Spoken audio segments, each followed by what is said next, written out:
시다르타는 자신의 길을 한 걸음씩 걸어나갈 때마다 매번 새로운 것을 배웠다. 세상은 다르게 보였고 마법에 걸린 듯 세상에 매혹되었다. 예전에는 눈에 보이는 세계 저 너머에 피안이 있다고 생각했다. 눈에 보이는 모든 것을 본질이 아니라고 생각했다. 그러나 깨달음을 얻어 자유로워진 그의 눈은 차 안의 세계에 머무르게 되었다. 이 모든 것은 예전에도 항상 있었다. 그러나 그는 여태 그것을 보지 못하였고 그런 것에 끼어든 일도 없었다. 길을 가면서 시다르타는 자신이 기원정사에서 겪었던 일을 다시 곰곰이 회상했다. 고타마가 도를 깨닫는 순간 몸소 체험하였던 것, 말로는 표현할 수 없고 가르칠 수도 없는 것, 그것을 지금 그 자신이 몸소 체험하고 있음이 분명했다. 감각과 사유는 둘 다 중요하다. 이 둘로부터 가장 내밀한 것의 비밀스러운 소리를 들어야 할 것이었다. 고타마가 어떻게 정각을 얻을 수 있었던가? 그는 자기 내면의 소리에 따랐다. 내면의 소리에 귀 기울이는 것, 그것 말고는 아무것도 필요하지 않았다. 강가에 있는 한 뱃사공의 초가집에서 잠을 잔 시다르타는 집주인에게 강 건너로 실어달라고 부탁했다. 뱃사공이 그를 싣고 강을 건너고 있을 때 그는 말했다. 아름다운 강이로군요. 그렇습니다. 나는 이 강을 무엇보다 사랑한답니다. 자주 이 강의 소리에 귀를 기울이곤 하지요. 우리는 강으로부터 많은 것을 배울 수 있답니다. 강 건너에 도착하자 시다르타는 말했다. 베풀어 주신 은혜에 감사드립니다. 하지만 당신께 드릴 뱃삿이 없습니다. 저는 정처 없이 떠도는 신세입니다. 잘 알고 있습니다. 난 당신에게 뱃삭도 선물도 기대하지 않았습니다. 다음번에 나에게 답례할 기회가 있을 것입니다. 그렇게 믿으십니까? 기쁜 마음으로 시다르타가 말했다. 물론입니다. 모든 것은 다시 돌아온다. 이것도 강으로부터 배운 것이지요. 신들에게 제사할 때 내 목도 함께 빌어주기를 바랍니다. 정오 무렵 시다르타는 어느 마을을 지나게 되었다. 개울가에는 젊은 아낙네가 빨래를 하고 있었다. 시다르타는 얼마나 더 가야 큰 도시에 도착하는지 물었다. 그러자 그녀가 일어나서 다가왔다. 그녀의 촉촉한 입술은 아름답게 반짝거렸다. 그녀는 시다르타에게 농을 걸었다. 왼발을 오른발 위에 올려놓으면서 사랑의 향락을 요구할 때 쉬하는 몸짓을 해보였다. 시다르타는 몸속에 피가 달아오르는 것을 느꼈다. 성욕의 샘이 꿈틀거리는 것을 느꼈다. 그러나 아직 한 번도 여자와 접촉해 본 적이 없는 그는 한순간 머뭇거렸다. 그리고 바로 그때 자기 내면에 안 된다는 소리를 듣고 흠칫 놀랐다. 그러자 그 여인에 대한 매력이 싹 사라졌다. 그는 그녀를 뒤로 한 채 그곳을 떠났다. 그는 저녁이 되기 전에 큰 도시에 당도한 것이 기뻤다. 너무나 오랫동안 숲속에서 생활을 해왔기 때문이다. 도시 입구 어느 숲 유원 부근에서 그는 네 사람이 메고 가는 가마 속의 여자를 보았다. 무척이나 아름다운 그 여인의 모습을 본 시다르타의 가슴은 기쁨으로 뛰놀았다. 가마가 가까이 다가왔을 때 그는 몸을 낮게 숙였다. 그리고 반듯하게 서서 그 여인을 바라보았다. 야릇한 향내를 풍기는 그 아름다운 여인은 미소를 지으며 고개를 끄덕였다. 그러나 한순간 그녀는 숲속으로 자취를 감추고 말았다. 그는 사람들에게 그 유원지에 관해 물어보았다. 그 여인에 관해 물어보았다. 그리하여 그는 그곳이 카말라의 정원이며 그녀가 유명한 기생 카말라라는 것을 알게 되었다.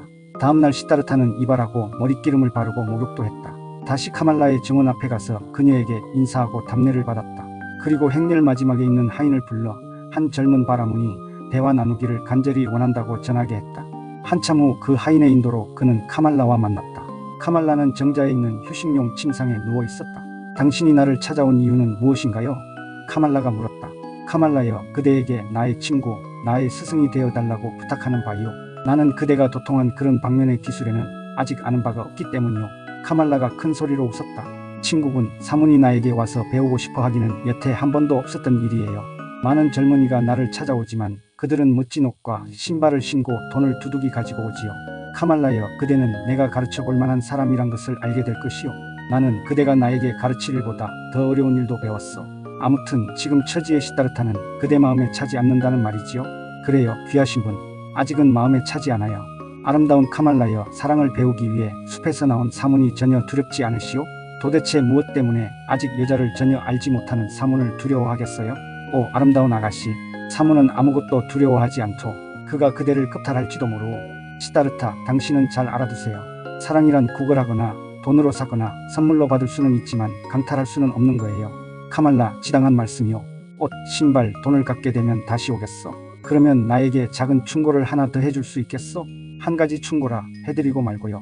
사랑하는 카말라여, 어디로 가야 그 세 가지를 가장 빨리 얻을 수 있어? 당신이 배운 일을 하셔야지요. 그 대가로 돈과 신발, 옷을 얻어야지요. 당신은 무슨 일을 할 수 있지요?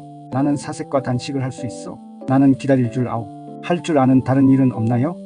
당신은 글을 읽고 쓸 줄 아나요? 물론 알지요. 많은 사람이 그런 것을 할 줄 알지요. 주문도 외울 줄 압니다. 대부분은 그런 능력이 없어요. 나도 모른답니다. 글을 읽고 쓸 줄 안다는 것은 아주 좋은 일이에요. 또 주문도 써먹을 수가 있을 거예요. 그 순간 하녀가 들어와 여주인의 귀에 대고 속삭였다. 그러자 카말라가 소리쳤다.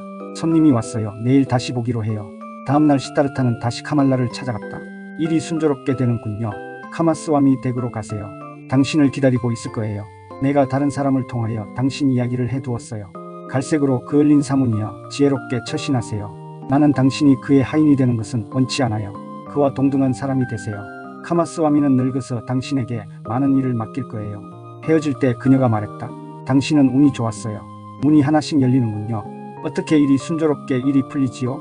신통력이 있는 건가요? 시다르타가 말했다. 어제 내가 그대에게 사색할 줄도 기다릴 줄도 단식할 줄도 안다고 했는데 그대는 그런 능력은 아무짝에도 쓸모가 없다고 생각했어. 그러나 그런 능력이 많은 일에 쓸모가 있음을 그대는 알게 될 것이요. 그럴 수도 있겠지요.